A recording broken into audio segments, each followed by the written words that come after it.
Well, good morning. Good morning, Facebook family and friends. I hope that you're having a great day, starting out with a great day. I started having some problems with I don't know what it is, with my video and the things that I wanted to do. But it's okay because we're still going to go forward today. And today, I need to look straight at you today. So I'm going to put this tablet here so that I can see you. And hopefully you can see me. And I want to say, first of all, first and foremost, thank you everyone who watches these videos, and thank you for those of you who join online, join live when I go live. I really appreciate it. I appreciate all your comments, all the feedback. Thank you so much. Thank you so much. Today, February 3rd, we're going to talk. Is it February 3rd? These days are really going crazy for me. February 3rd, we're going to talk about trauma a little bit more. Today, we're going to talk about, there are a couple of things that I want to talk about today. We're going to talk about withdrawals, and we're also going to talk about toxic. Because, well, you'll see when we get to that part, because sometimes people will say things that really does not fit our situation and what we need to do. And what, just because that's what you need may not be what I need. So we're going to talk about that because we don't want to, I really don't want to say or do anything that will have you feeling like this is what you need to do. This is information actually for you to go back and look at. Perhaps talk to your therapist about it if you have a therapist. Talk to your therapist and see if this is something that works for you, or if this is a trauma trigger in your life. If you have trauma in your life that you haven't dealt with, and then so that you can go back and work on those things. This is not a one size fit all by any means, not at all. So I'll share a little bit more today about the book too. I'll talk a little bit more about the book. But I start off every Saturday morning by saying that trauma is normal. We say that. We say that because I think it is so important for people to understand that what you go through and the things you deal with, and even how you manage your trauma and the things that you're yet dealing with that may have happened in the past, excuse me, you're not the only one. You're not the only one. Sometimes, as we say, trauma, it'll just come into our lives, something happens. We get over it, as we say. What it is, the trauma subsides. We don't get over it, but the trauma subsides naturally because of our makeup. But then sometimes it doesn't subside normally or naturally. And that's the trauma that I talk about, because that's the trauma that affected my life for so long. That type of trauma that I even didn't even know it was trauma. And a lot of times we don't even know it's trauma.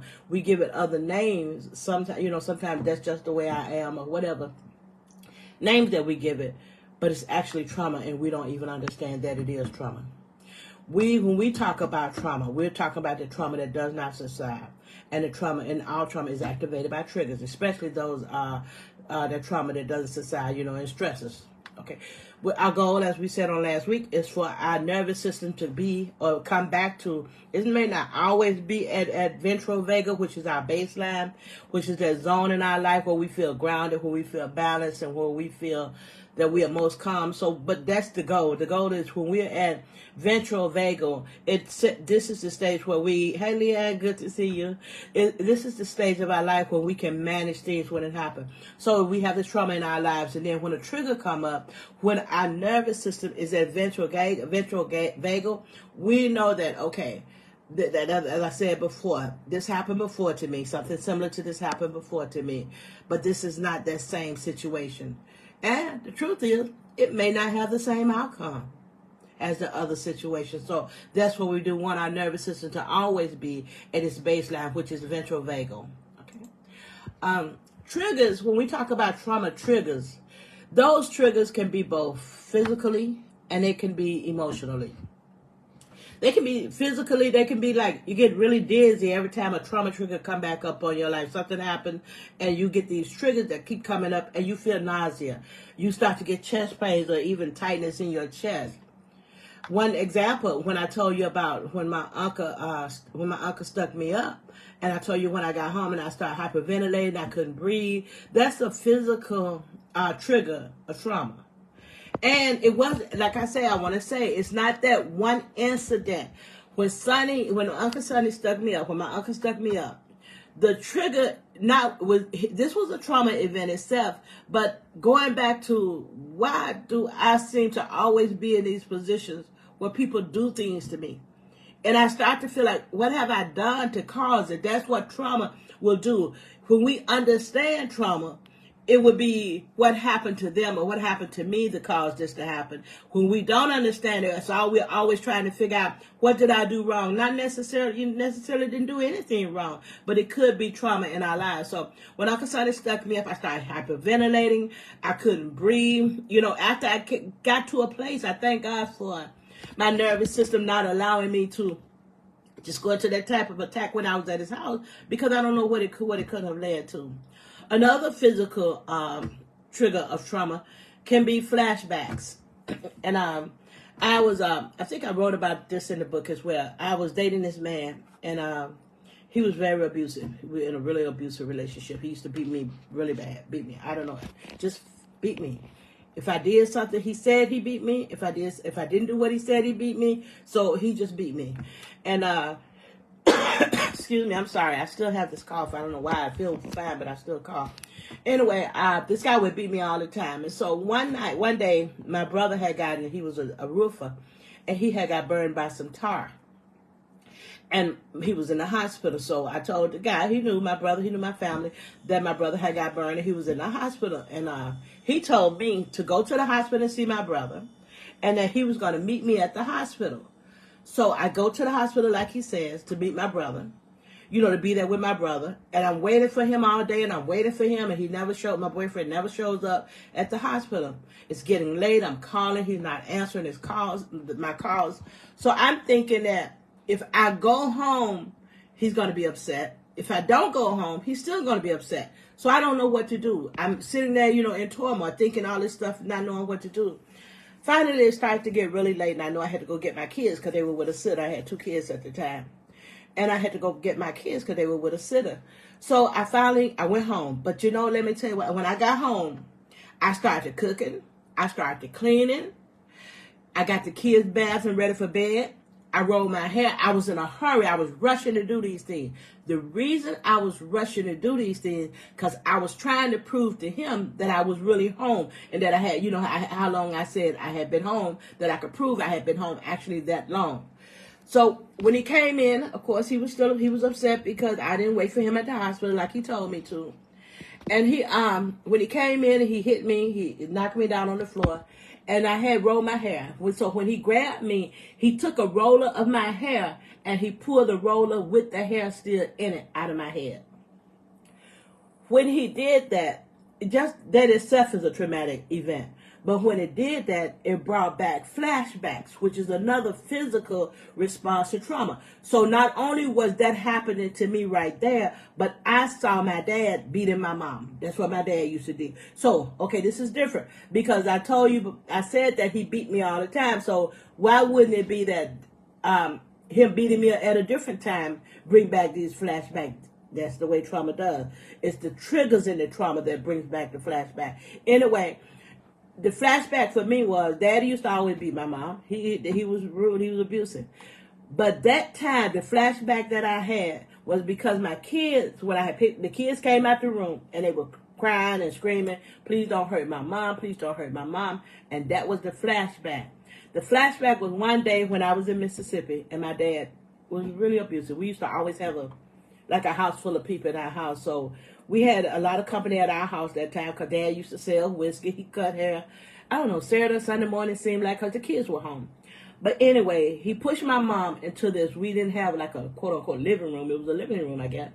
But we had only 4 rooms because we were in this shotgun house. But he pushed my mom into this closet, and he shot through the door in the closet where my mom was. And we were screaming and crying, "Please don't kill her. Please don't kill her." So when this guy pulled his roller out my head that night, and my kids started screaming and crying, the flashback was the day that my dad did that. And I can't say anything in my life was all bad because that was the time that led me to get out of that relationship. Before then, I had never even seen it. I don't even know if I had thought about getting out of that relationship.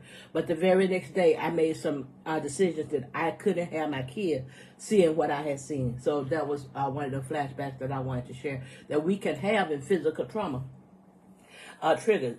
It can also be emotional. Well, we get sad, we start to always feel sad, and we keep wondering, why is this happening to me? Why does it seem like this stuff keep happening to me? Yeah, and as I said, it brings us back to what is it that I do that keep that this stuff keep coming up in my life? It brings anger. We can get to a place where we don't trust anybody. We have this fear, and we get to a place where we don't trust anybody. I remember one time I met this guy. And if the stories don't help, guys, always put it in the comment, and I'll know that the stories don't help. But they're most of them are in my book. So I met this guy, and seemed like he was really nice. We had been talking for a long time because I didn't bring guys around my kids. Because of my childhood, I didn't trust anybody. So I finally finally bring him around my kids. I want him to meet my kids. And it was coming coming close to Christmas. So I took him to my house, and when he met the kids, hi, how you doing, he asked the kids, so what do you want for Christmas? In my mind, my trauma trigger, asking my kids what they want, you got plans. What do you plan? What do you think you're going to get for whatever you plan on getting my kids for Christmas? And I told him, I made him leave, and I never saw him again. Trauma, unless we manage it, unless we understand it, unless we deal with it, unless we get some help, will mess our lives up. Well, mess our lives up in so many ways. It will cause us to not to live the full life that we want to live. We get irritated. We just get irritated. Sometimes we lash out. The emotional response to trauma will cause us to lash out. It can cause numbness. We talked about it. Where we shut down, loneliness. Where we don't allow ourselves to get close to anybody else because of these trauma triggers and things that have happened in our lives. And it can also cause confusion. It can also cause confusion. Let me go back to my.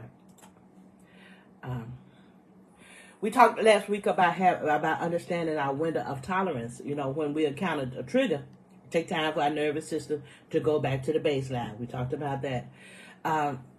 But what we want to do is take time. First of all, please take time to make sure that what we're experiencing is a trauma trigger. Everything that happens bad may not be a trauma trigger. It could be a new thing that you just need to set some boundaries. You need to say no. You need to deal with this thing, a situation. No, this is not good for me. But it could be a trauma trigger. So you want to make sure that it's a trauma trigger. Having a distressful reaction to a situation that seems extravagant or overblown, given the current actual context of the situation. If our reaction is not aligned with the current situation that we're dealing with, well, our reaction could be a trauma trigger. Like I said, I use a garbage bag. The garbage, you said take out the garbage, and you just get so really upset, you were screaming and crying because the garbage is not out. You need to look at that to see if the garbage going outside right now is the problem, or is it because you've had something in your life where you asked somebody to do something and they didn't do it, and it really affected you. When we know that when stress and when trauma, when it shrinks our window of tolerance, it doesn't take much to throw us off balance. I retired from the same position 2 times. The first time I told you about last week. The second time, I gone back to work, and I guess people be involved all the time, I guess. But anyway, I was back at work, and I got to this day at work, which was my last day, and it seemed like every time, whatever I did was never enough, and that had been my experiences my entire life. It seemed like no matter, and I'm not lazy at all. I'm still not lazy. Whatever I do it in a spirit of excellence. Everything that I do. If I put my hand on it, I'm going to do it in a spirit of excellence. I'm going to go all out. I'm going to make it the best I can make it. Always at work. My motto at work was, I work as if my manager is standing or sitting beside me. And it could be my manager, their manager, and everybody else's manager. But that was the way I worked, even if I worked at home and worked alone. Anyway, that day, before that day, I'll tell you the situation. We were doing I had these projects, I would call them, that we were responsible for doing for our clients. So I pulled mine into my cube because I had never, ever, ever missed a deadline with anything with my clients, ever. In my almost 30-year career, I had never missed a deadline. So I pulled this work into my queue. I'm doing it. And when I pull mine, but we got hundreds out there for other people to pull theirs. I got mine. And so my manager comes up to me and says to me, "Oh, you got a lot of work in your queue." I'm like, "Yeah, I know I pulled it." I said, "But I've been busy. I'm not behind. It's not late. Anything. I'm doing it. I've always done it." Anyway, he comes and say, "You know, you got a lot of work." I said, "Yeah, but I've been busy. You know, I pulled it. I pulled it. So I pulled it. I know I got it. I pulled it. I plan to do it. I'm going to do it." So the night that after he said that, now you put this on my mind that, you know, you're looking at it. Why is he looking at my work when there's so much other out there with dates that are due before mine, but he's looking at mine, okay?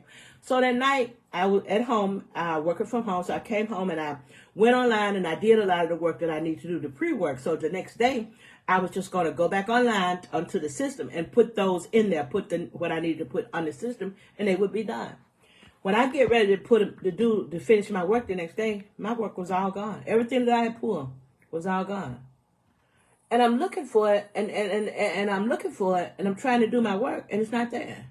So when it came to me, it was given to somebody else. So when a new person came to me and said, "I'm doing your work," I said, "No." I said, "I got it. I'm almost done. I don't have but about 10 to go."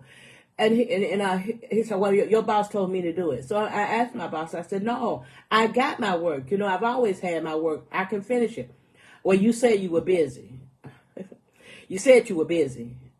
But I stayed up last night until almost 10 o'clock to make sure that my stuff got done, even before it's due, because you came to me yesterday. And there are hundreds out there that are way past due. Why are you coming to bother me? And it's just the way it felt like all the time.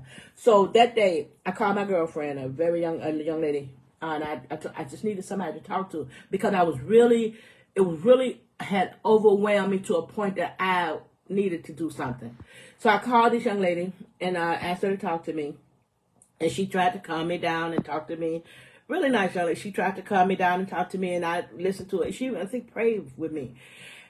After she got off the phone, I was thinking I'm still trying to be in a place where I can meet with my manager, because we had a meeting coming up in like a few minutes. So I'm trying to get to a place where I can meet with him in the right mind, in the right, tone, and when I talk to him, to see what he wanted with me.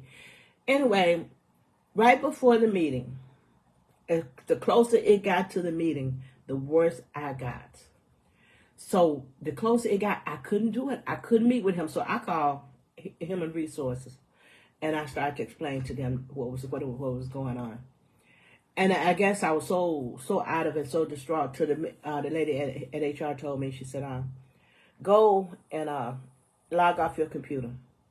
And I said, "Well, I'm still thinking work. I got to tell my manager that I'm not, that I'm logging off." She said, "No, log off your computer, and I'll let your manager know that you won't be back at least until the first of the month." It wasn't even the first, it was mid-month, I guess. "You won't be back until the first of the month." She said, "Take some time." So I did that.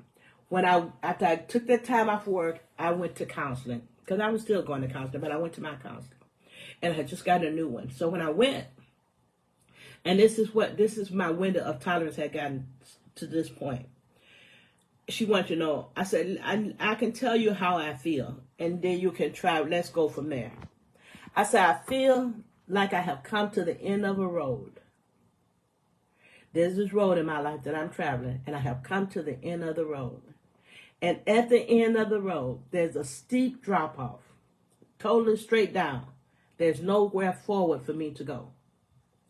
And all the things in my life, all the trauma, all the stress, all the disrespect, all the pain was at my back. And I couldn't go back through there. So I felt that I had nowhere to go. I couldn't go forward because I would go off this cliff. And I knew that I couldn't go back. I felt that I couldn't go back. But what I had to do, because I couldn't go forward, hey, honey, I couldn't go forward, I had to go back. That means I had to go and deal with these things that was affecting my life. And that's what would happen when sometimes if we don't manage the trauma in our life, if we act like it's okay, good morning, my sister, if we don't manage it and we ignore it, if we are too embarrassed to say that this happened in my life and it's affected me, then it can really get us to a place where we are at that place or some place where I was, or even worse. And it's not based on anything. It's not based on how well off somebody is. It's not based on how they It's really how they feel about themselves. It doesn't matter. They can be rich. It doesn't matter. That's why people commit suicide all the time. Rich people commit suicide. Poor people commit suicide. When we get to that place in our life where our window of tolerance, whatever it is that shrinks our window of tolerance, and we feel that we can't take anymore, it can come to some end that we do not want. So what we do, when we look and we find out, we look at these things, we pay attention to our lives, and if we feel that this thing is affecting me, we do something about it before it gets to a place where we are not able to. So I want to talk about window tolerance. So we talked last week, and I said that the starting point, I said the first starting point, and this one is so true, is we recognize our window of tolerance. Hey, Cora, we recognize our window of tolerance. We know this is something I can deal with. We know when I was at work that day, that last day, and I had to go and talk to that young lady, I knew that my window of tolerance had not only shrank, it was non-existent. I could not tolerate anymore. When the guy I said when I told you about just now, when he was beating me up and when my kids were screaming, I could not take anymore. So when our window of tolerance, it gets really small, we know that anything will set us off, any little thing. So after I went home, when HR told me to log off, every time it was time to go back, because it was like the middle of January, I think. And she told my manager I wouldn't be coming back to the 1st of February.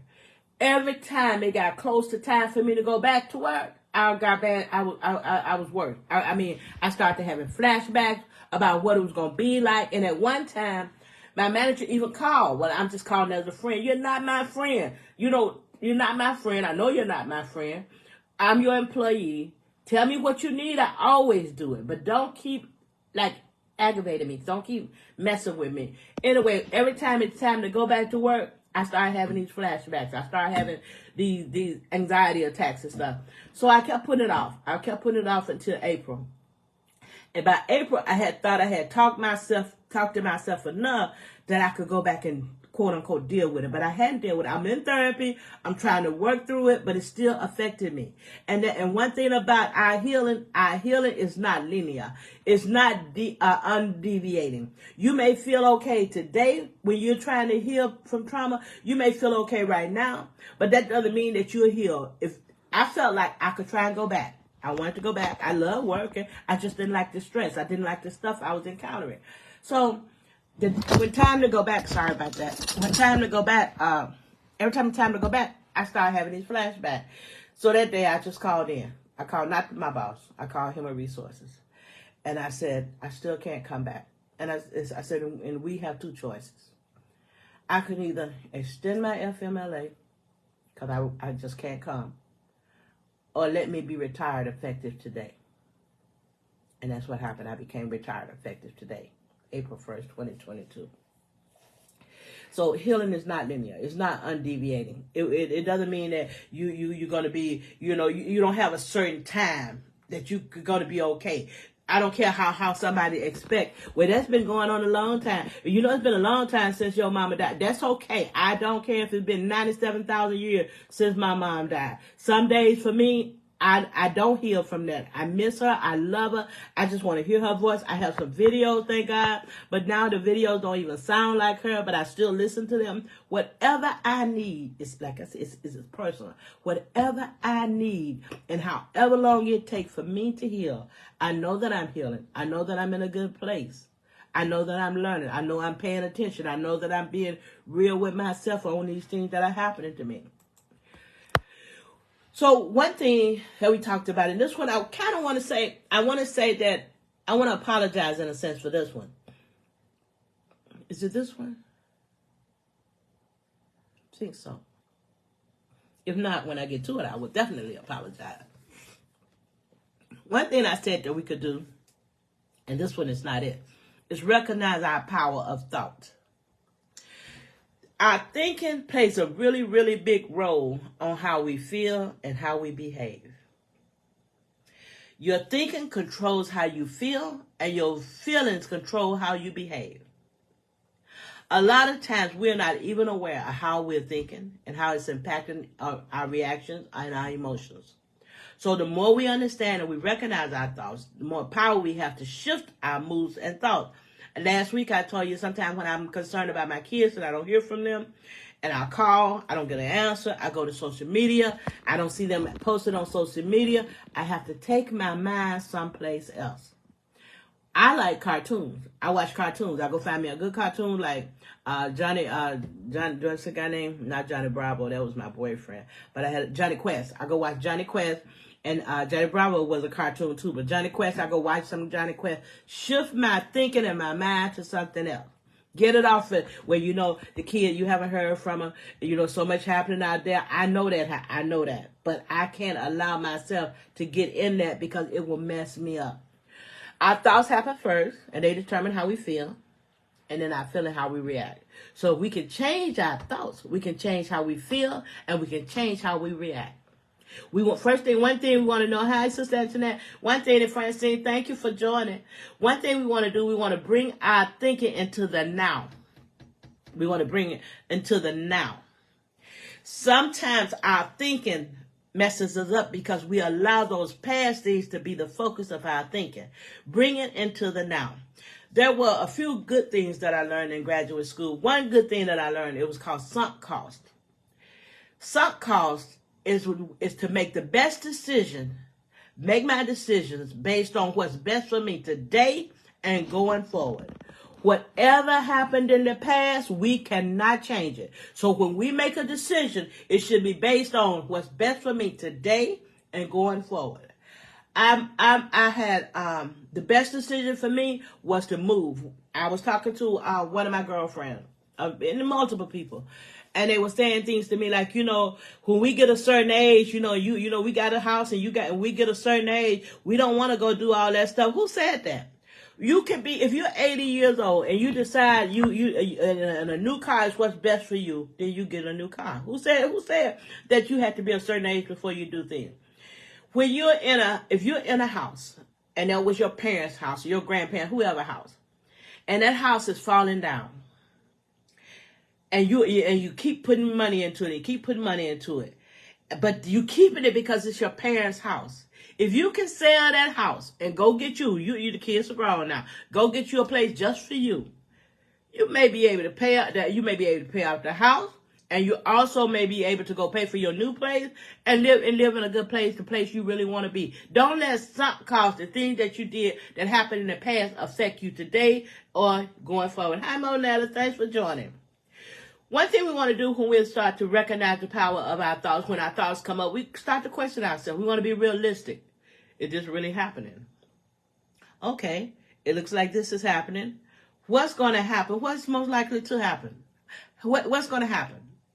Sometimes our mind will play a whole movie about what could happen when it never happened. And I think a good thing to do is, if your friend came up with the same situation that you have, and you gave them advice, think about what that advice would be, and let that be your advice to yourself. Sometimes we'll tell other people they'll be okay, but then in ourselves, we don't let ourselves be okay. I remember when my mom, right before my mom passed away, we knew that she was, really close. They kept telling us she was going to die. And I was at work one day, and there was a young lady, and we used to tease her. We teased her a lot because we said that she listened to the news in the morning, and then she found out something happened, and she couldn't come to work because she'd be finding stuff that happened to other people that she didn't even know. And she wouldn't come to work saying, something happened to so-and-so, and I can't come in today. So that day, when I was at work, and I was really hurt, thinking and hurting about my mom. Before it happened, it had nothing happened. She hadn't died. Had nothing to, thanks for joining. Nothing had ever happened. My mama was still alive. So at work that day, and I was really upset. And this young lady, she said to me, she said, God got the last say. But I'm saying to myself, why is it all those days that you couldn't come to work, why didn't God have the last say on those days? Don't sell a God to me that you're not willing to buy for you. So when we get ready to answer people, we get ready to we get ready to question our thinking, give ourselves that same advice that we would give somebody else. And then we replace those thoughts. We start to replace those thoughts. Okay, this happened. What can I do about it? I can take 1 minute at a time. How can I handle this? If this is really what's happening, what do I need to do? Not stay in it. What do I need to do? That was a hard thing for me when we were at work, and they had told us that we're talking about empathy, and they had this picture in this room, this conference room, and there was a lady inside this hole, and there was a ladder on the hole, and they was talking about understanding that she couldn't get out and putting myself in her position. I have a really hard time. I don't want to say I can't, but I have a really hard time with that. Because I in my mind, I can't get in that hole with you. I understand that you maybe not be able to get out, but I can't get in. Because if I get in that hole, I may not be able to get out either. My thinking is, I see a ladder there. Let me see what I can do to help you out. But sometimes people can't get out. So that's why I say healing is not one size fit all. It's not linear. It may take longer for you to heal us from something than it takes me. It may take longer for me than it does you. It does not mean that either one of us, that something's wrong with either one of us. That's just the way it is. That's just the way our system is working. This is the one, the second one, the first one was think about our thinking.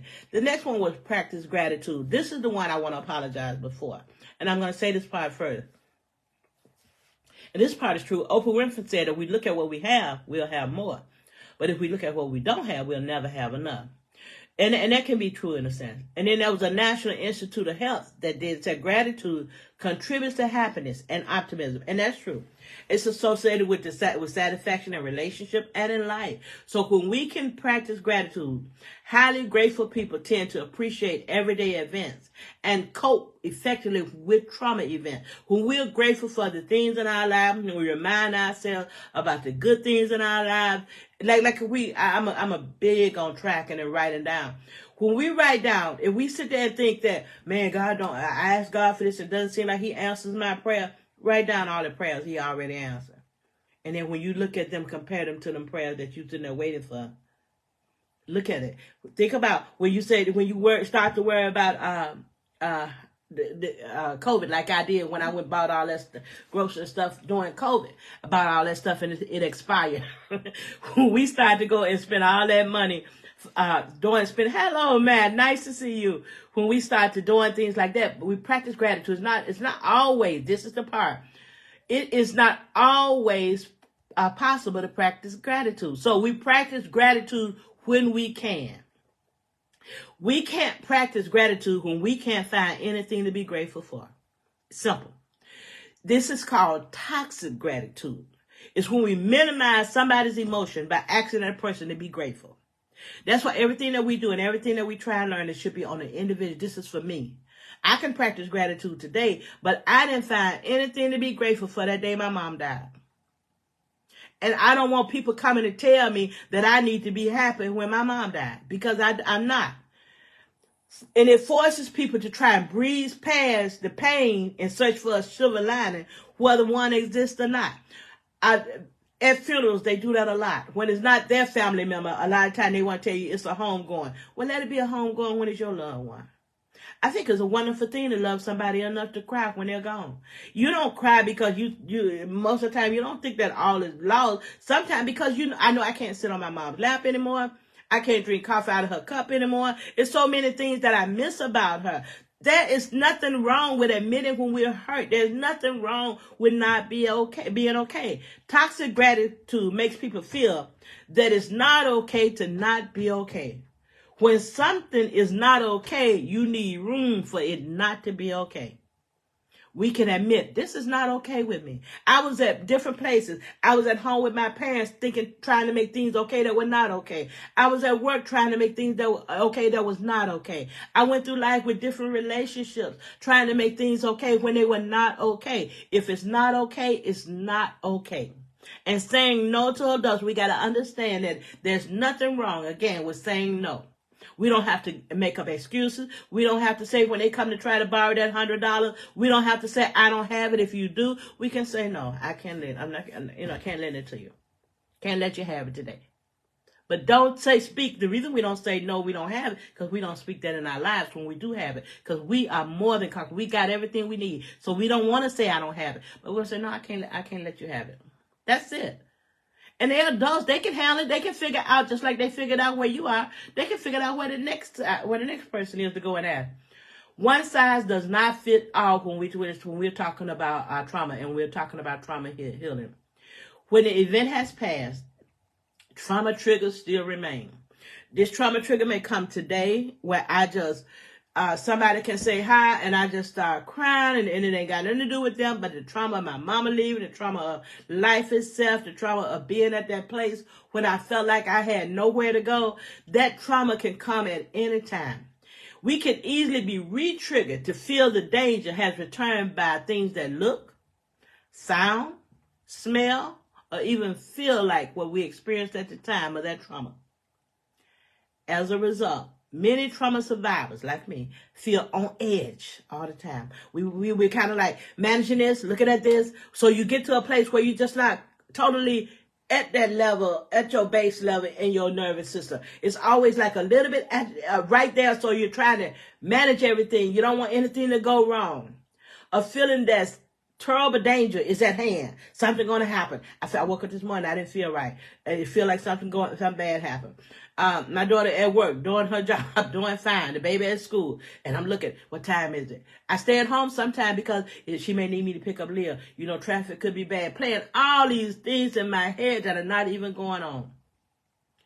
And a chronic sense of danger, when we get that chronic sense of danger, it activates what's called a withdrawal response. When we live in an inner state, when we're always thinking that something bad may happen, we get to a place where we're in this, we suffer what's called a withdrawal response. So when a traumatic event is past, we experience a powerful urge, to withdraw to safety. When anything happens that's traumatic, we look for this place of safety and rest. It's useful. It's life-preserving. But because it reduces our vulnerability to any more injury, when we withdraw.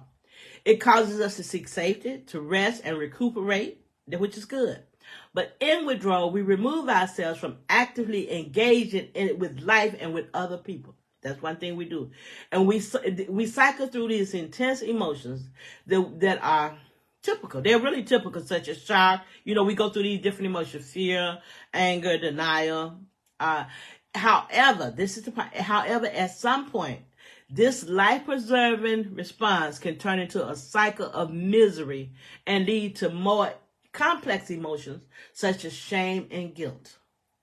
So we got this withdrawal because this is the best for me. I'm trying to protect myself. But if we get into it, if we get into it too much and we don't manage what's causing it, it can lead to even more complex emotions. Like we start to feel shame. We start to feel guilt. Like me when I talked to you all about when I hated myself as a kid. Didn't even know I hated myself until I was a full-grown adult in counseling. And she asked me about myself and I said, well, I hated her. She said, what about the little girl, Rosie? I said, what? The little girl? I said, what little girl? She said, Rosie, that little girl. I said, I hate her. And she said, why? She said, because she let those things happen to her. I blamed myself and didn't even know it. It can also lead to a sense of more injury. And I told you about that earlier in one of the other videos.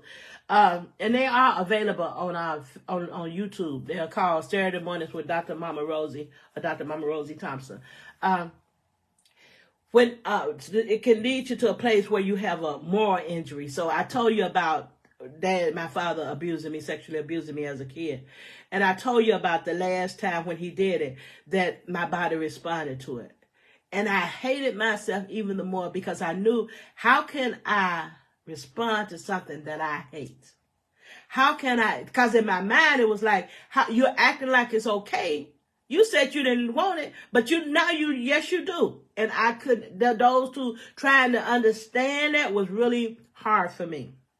And so when we start to get into these complex emotions that show up in us in the form of, man, I should have done this. I could have done this. I wish I would have done this. That's what happened like when my uncle took me to the bank after he stuck me up. And I was thinking, man, I should have told the security guard in the bank that he stuck me up. I did what I knew to do when Dad raped me. I did what I knew to do. But man, I should have let him shoot me, because he told me when he abused me, he told me that he could put a pillow over my head and he could shoot through the pillow and no one would hear it. But my trauma didn't let me think past that. I said to myself, But you would still have to prove I'm dead. But I couldn't get past that. He was just telling me he would shoot me, and I was stuck there. And that's what trauma would do. That's what trauma would sometimes do. Some people are able to move beyond this stage of withdrawal. But some of us, and it says that in the study said that most of us have a hard time going beyond withdrawal. Many remain trapped for weeks, months, not just years, but even for a lifetime. For those people that experience severe trauma or stress at a young age, withdrawal seems to be as much as a part of our experience of life that it seems to be a given in reality. It's not a separate thing now. It seems to be a given that this is just how it is. And these people develop from such a young age a sense of shame, a sense of guilt, rooted in a sense of not being good enough, of something being wrong with me. I kept trying to prove myself. I felt inside, I didn't even know I felt that something must be wrong with me. And no matter how much I did, it seemed like I could never be respected. I could never be worth enough. And I thought that something had to be wrong with me. Okay. When I fear, response is activated. We don't respond to the situation. Like I said, we just react. Our survival mechanism kick in. People are exposed to ongoing stress. When people are exposed to ongoing stress and traumatic event, our fear response gets triggered over and over. This response is meant to take up a temporary place just to help us at that time, but it takes up a more permanent place in our nervous system. And it brings us to a state of hyper alertness, where non-threatening situations of any kind can easily trigger a fear. Be something that ain't even happening. Like I say a lot of time when I don't know where my kids are. And they're grown people. They take care of themselves. They do very well. But I still get these fear triggers.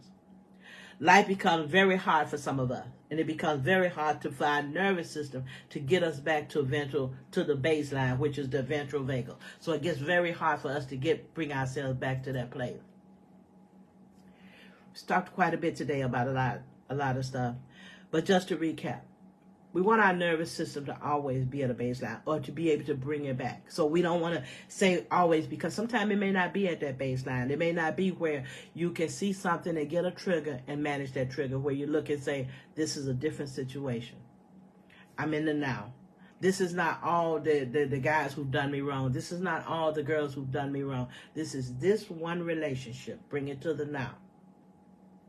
We want to pay attention to both our emotional and physical responses to an event. We want to know what day was a good day. We want to know what day I was triggered and when I allowed my thinking to go off into a different way. When it did something that I didn't want it to do. I didn't like the way I was feeling this day. So I understand now that my thoughts control my feeling. So I didn't like the way I felt. That means I have to see, what was I thinking? What was going on? And we want to look for that withdrawal response in our life. Is anything happening that's causing us to withdraw within ourselves? Remember that your thoughts have power. Don't forget. Practice gratitude whenever possible. One size does not fit all. If you're at a time when you can be grateful, be grateful. Hi, Rose. Thanks for coming. When you can feel like you can be grateful, be grateful. If you're feeling the day like, I don't see nothing to be grateful, allow yourself to feel it. Just start to bring your thoughts into a place where, okay, I don't feel like there's anything happening in my life. I don't feel like my prayers are being answered. I don't feel like anybody loves me. Go back. That's why I say I write down things. Because I got pictures of the flowers they sent me for no reason. I got pictures of one day when Lena came by and just dropped some money on the floor, teasing me, saying, I know you probably ain't got no money. Just, my kids do so many fun things. I keep those things. Because when I start to feel that they don't care, when they don't show up for Christmas and Thanksgiving, or they don't say anything on my birthday, they mostly do, but if they didn't, then I got so many other things to remind me that I am loved, I am cared about. There's so many people that care about me. Work to widen your window of tolerance. So if our window of tolerance has been narrowed to a place where we can't take that much, excuse me, start to actively notice when you're outside of your window. When you get to that place where things are like setting you off. Practice mindfulness. Bring your thoughts to the present. Bring it when it goes back to bring it to the present. Let yourself be uncomfortable. Don't judge yourself. Don't beat yourself down when you feel certain ways. And this is one I want to say, be a safe place for your own self. There's so much around us that doesn't feel like a safe place, but we want to be a safe place for ourselves. We suspend judgment on ourselves. We practice self-compassion. If we believe it enough, our brain will react to it. So I'm the safe place for me. I'm going to be a safe place for me. I'm going to acknowledge how I feel. I'm going to deal with the triggers when they come. I'm going to realize that this one situation is not every situation that ever happened in my life. That's why now I can say, and I truly feel now, that my dad didn't wake up one day saying, I'm going to rape Rosie and I'm just going to mess her life up. No, I don't think that the people I talk about, the managers and stuff that have done things and said things to me, I really don't believe that they woke up one day with me on their mind. This is what we're going to do to Rosie. But sometimes because people don't understand their own trauma and their own trauma triggers, they find themselves doing things that can hurt you. But it's not even you. It's them that they need to work on. Thank you all for coming on today. I really appreciate it. I appreciate all the comments. I changed our trauma affirmations for today just a little bit. But so these are our affirmations for today.